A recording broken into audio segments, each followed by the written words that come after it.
بسم اللہ الرحمن الرحیم۔ ابتدا ہے رب جلیل کے بابرکت نام سے جو بڑا مہربان نہایت رحم والا ہے۔ قرآن اور تاریخ اس بات پر گواہ ہیں کہ یہودی گزشتہ 14 صدیوں سے اسلام کے سب سے بڑے دشمن رہے ہیں، اور جب تک ان میں حب جا اور قوم پرستی موجود ہو یہ دشمنی بھی جاری رہے گی۔ اور اہل ایمان سے ان کی دشمنی کے اسباب میں سے تکبر، کفر، خواہشات کی پیروی، اندھی تقلید، تحقیق اور جستجو سے دور انبیاء علیہم السلام کی تکذیب میں سرکشی اور ان سے دشمنی کرنا قابل ذکر ہیں۔ خداوند متعال قرآن میں ارشاد فرماتا ہے، یقیناً تم یہود اور مشرکین کو مومنین کی دشمنی میں سب سے شدید پاؤ گے۔ اسلام سے پہلے یہودی باقی تمام اقوام پر برتری اور فضیلت کو اپنا حق تصور کرتے تھے، اپنے آپ کو اہل کتاب اور دوسری ملتوں کو امی، ان پڑھ اور وحشی سمجھتے تھے، اس بات پر فخر کرتے تھے۔ بالخصوص مدینہ میں اہل کتاب کے پیروکار یہودیوں کی جماعت معروف تھی، اور اپنی دینی کتب کی پیشن گوئیوں کے مطابق وہ بعثت نبی صلی اللہ علیہ وآلہ وسلم سے پہلے اسی طرح کے ظہور کے منتظر تھے، اور دوسروں کو بھی اس کی بشارت دیتے تھے۔ اقتصادی لحاظ سے بھی ان کی حالت اچھی تھی، اور مجموعی طور پر وہ مدینہ میں بہت اثر و رسوخ رکھتے تھے، لیکن ظہور اسلام کے وقت انہوں نے نہ فقط اسے قبول نہیں کیا بلکہ پوشیدہ اور اعلانیہ طور پر اسلام کے خلاف قیام کرنے لگے، کیونکہ اسلام ان کے غیر قانونی اور غیر شرعی طریقوں سے حاصل ہونے والے منافع، استبدادیت اور شہوت پرستی میں رکاوٹ تھا۔ لہٰذا قرآن کریم نے انہیں اسی وجہ سے سخت سرزنش کی۔ ارشاد خداوندی ہے، اور نازل کردہ کتاب پر ایمان لاؤ جو تمہارے پاس موجود کتاب کی تصدیق کرنے والی ہے۔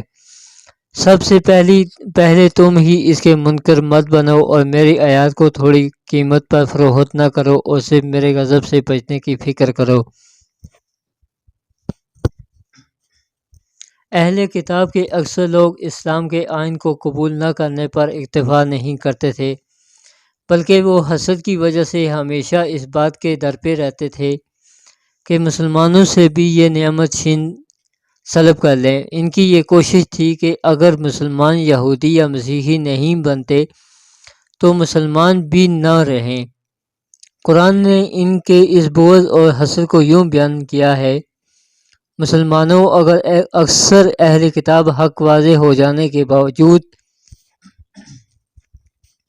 محض اپنے بغض اور حسد کی بنا پر یہ چاہتے ہیں کہ کسی طرح ایمان کے بعد تمہیں دوبارہ کافر بنا دیں، بس اب درگزر کریں اور اندازہ کریں یہاں تک کہ اللہ اپنا فیصلہ بھیج دے۔ بے شک اللہ ہر چیز پر قادر ہے۔ یہ بات واضح ہے کہ ان جیسی آیات میں سب یہودیوں کی مذمت نہیں ہو رہی، بلکہ وہ افراد مذموم ہیں جو ہر درمی اور تمرد کی وجہ سے نہ صرف ایمان نہیں لاتے تھے بلکہ دوسروں کو گمراہ اور منحرف کرنے کی بھی کوشش کرتے تھے۔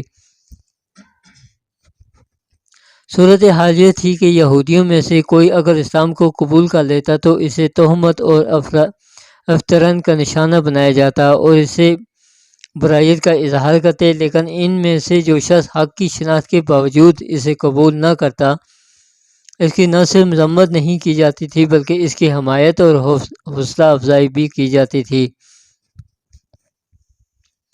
قرآن کریم نے کلی طور پر یہودیوں کی مذمت نہیں کی اور نہ انہیں نجس قرار دیا، بلکہ فقط ان کے اعمال کو مذموم قرار دیا ہے، اور یہودیوں میں سے ان افراد کو جو حق کے سامنے تسلیم ہو گئے اور گمراہوں سے جدا ہو گئے، تعریف و ستائش کی ہے۔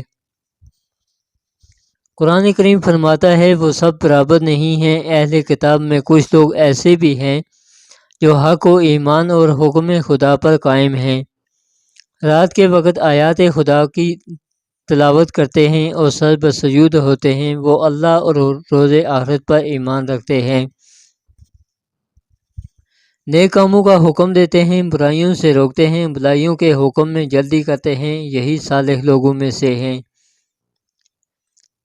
محریق یہودی اور ابن سوریہ کا شمار ان لوگوں میں ہوتا ہے جو یہودیت سے اسلام کی طرف راغب ہو گئے۔ انہوں نے ان معلومات اور علامات کو جو کتب اسلامی میں آخری پیغمبر صلی اللہ علیہ وآلہ وسلم میں موجود تھیں، حضرت محمد بن عبداللہ صلی اللہ علیہ وآلہ وسلم پر منطبق کر کے اسلام کو قبول کیا۔ لیکن ان کے علاوہ کچھ ایسے بھی تھے جن میں معصیت، گناہ اور دنیا میں غرق ہونے کی وجہ سے حق کی جستجو کا فطری نور بجھ گیا تھا۔ انہوں نے نہ صرف یہ کہ اسلام کو قبول نہ کیا بلکہ یہ اپنے ذاتی مفادات کی حفاظت اور اپنے نادان پیروکاروں کو اسلام کی طرف مائل ہونے سے روکنے کے لیے آسمانی کتابوں میں تحریف کر دی، جیسا کہ ان کے اسلاف نے تورات اور انجیل کے بارے میں اسی عظیم جرم کیا اور جرم کا ارتکاب کیا تھا۔ ان میں مختلف قسم کی تحریفات اور تغیر تبدل کیا تھا۔ کتب آسمانی میں یہودیوں کی تحریف تفسیر بالرائے الفاظ کو حذف کرنے یا اپنے مزاج اور مفادات کے مطابق بعض الفاظ کی جگہ بعض دیگر کو رکھنے کے صورت میں انجام پاتی تھی۔ ان ہی سیاہ کاریوں کی بنا پر وہ اللہ اور انبیاء علیہم السلام کی لعنت اور غضب کے مستحق قرار پائے اور ان پر ہمیشہ کے لیے ذلت اور مسکنت کی مہر ثبت کر دی گئی۔ یہ تھا یہودیوں اور مسلمانوں کی دشمنی جو ازل سے چلی آ رہی ہے۔ اللہ پاک ہمیں بھی اپنے نبی علیہ الصلوۃ والسلام کے نقش قدم پر چلنے کی توفیق عطا فرمائے، فلسطین کے مسلمانوں کی مدد فرمائے اور ان کو اسرائیل کے ظلم و جبر سے نجات عطا فرمائے اور مسلمانوں کی ہر ممکن مدد فرمائے۔ آمین یا رب العالمین۔